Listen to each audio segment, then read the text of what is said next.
Сәлеметсіңдер ме, балалар? Бүгін 4-ші сыныптың адам және қоғам пәнінен сабақ беремін. Кітап, дәптер, қаламдарыңды шығарып, сабаққа белсене қатысыңдар.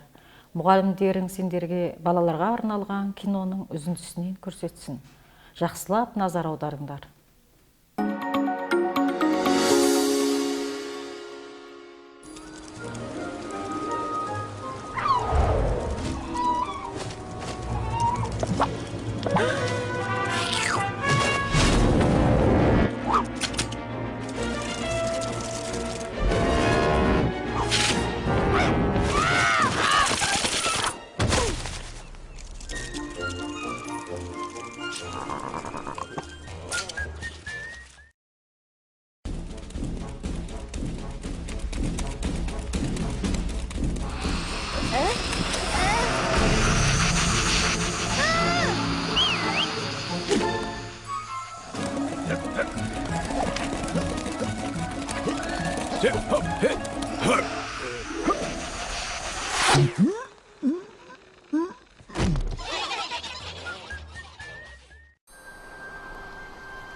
It's smarter to travel in groups. Осы киноның үзіндісінен көргенімізді 3 топқа бөліп сұрақтар қояйық. Біріншіде, шаянды не қорғады? Шаянды не қорғады? Екіншіде, құмырсқа сорғыш жеп шыдады ма? Үшіншіде, пингвиндер өздерін киттен қалай қорғады деген сұрақтар бойынша жұмыстайық. Шаян өзі жалғыз жүрсе өзін қорғап шыдай ала ма, балалар? Қалай ойлайсыңдар? Құмырсқа сорғыш құмырсқаны сорып шыдады ма? Құмырсқа сорғыш қоян құлақты, піл тұмсықты, үлкен денелі аң. Құмырсқа өзі жалғыз болса, өзін қауіп қатерден қорғай алушы ма еді, балалар? Пингвиндер өздерін қалай қорғады? Киттен өздерін топтасып, күш біріктіріп барып қорғады, балалар? Жалғыз болса, шаян да, құмырсқа да, пингвиндер де өздерін қорғай алмаушы еді.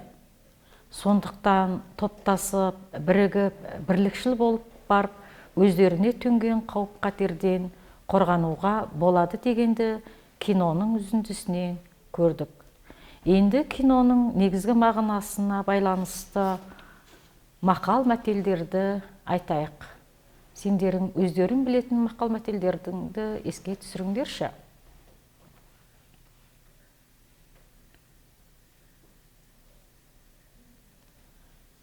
Адам адаммен, балық сумен, әлім білмеген әлек.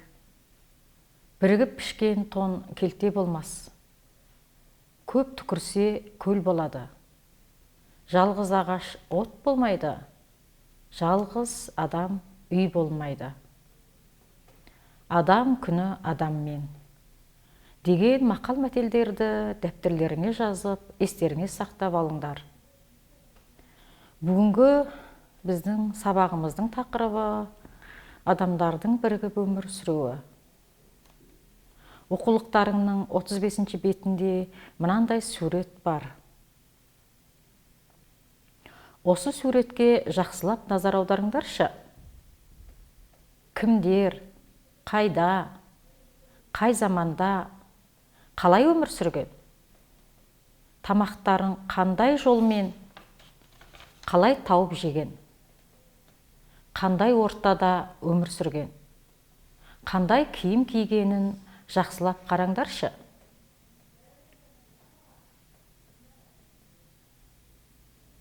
Мұнда адамдар топтасып, бірігіп өмір сүріп, жан жануарларды ұстап, оның етін жеп, терісінен киім тігіп киген екен. Тастан әртүрлі құралдар жасап, онымен аң аулап өмір сүріпті.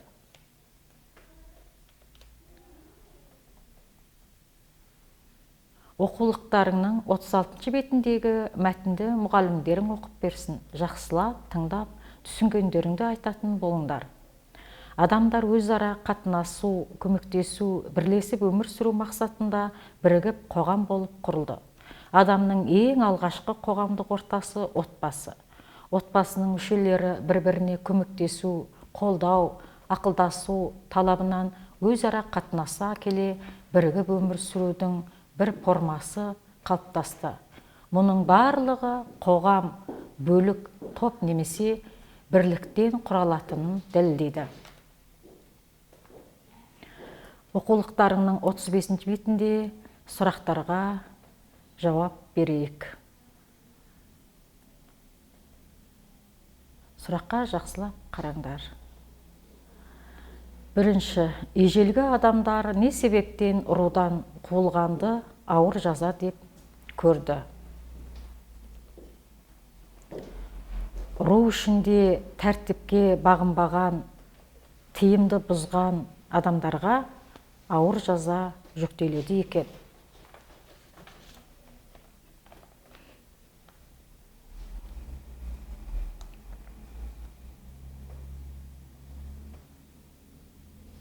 Қазіргі кезде өмір салты түбегейлі өзгерді.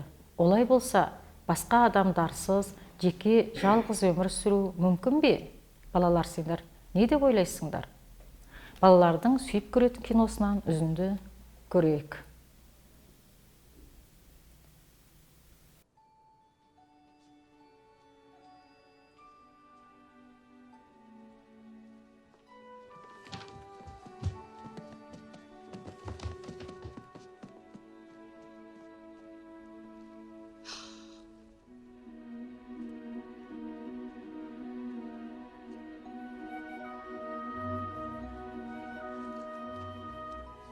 Merry Christmas, sweetheart.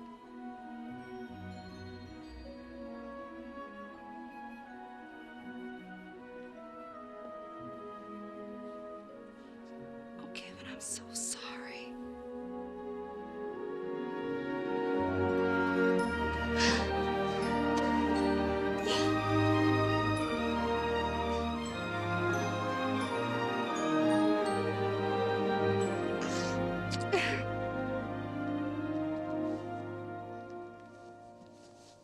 Where's everybody else? Oh, baby, they couldn't come. They wanted to so much. No, I didn't fall asleep in the back of the cab and drool all over you, did I? You do drool, you spit! Come on, you guys, it's Christmas. Kevin! Kevin, boy! Kevin, how are you? Oh, it's good to see you. Ah, you're all right. I love you. You okay? Hey, Kev. It's pretty cool that you didn't burn the place down. Thanks, Buzz. Үйде жалғыз деген балаларға арналған кинодан үзінді көрдік.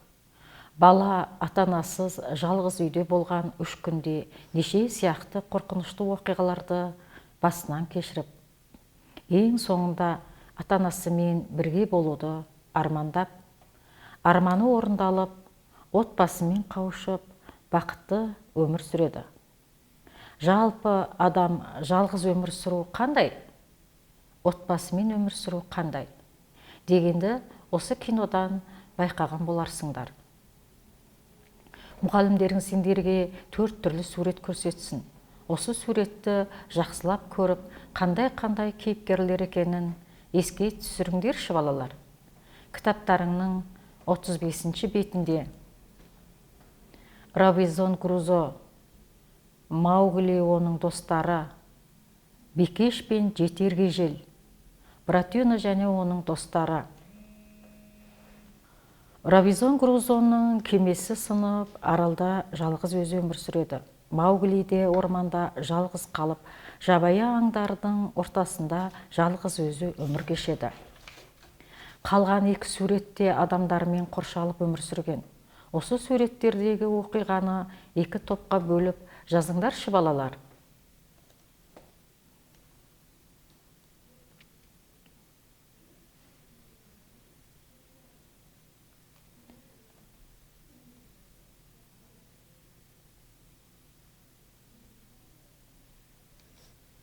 Мұғалімдерің топқа бөліп жазғанын көрсетсін. Бірінші топта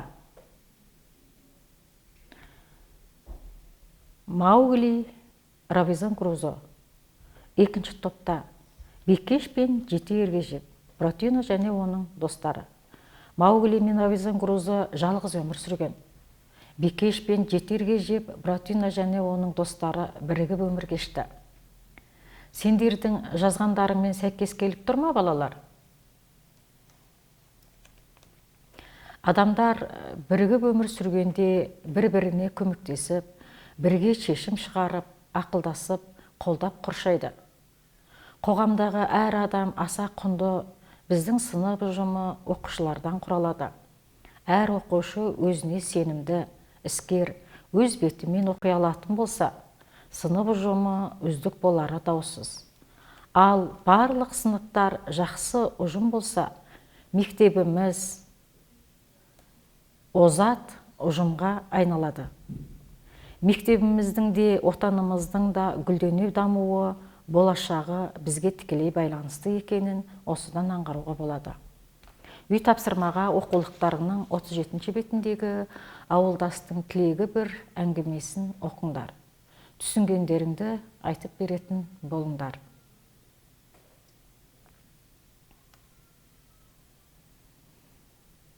Ағайынның атынан ауылдастың тайы өссін деген мақалдың мәнін түсіндіріңдер. Сау болыңдар, балалар.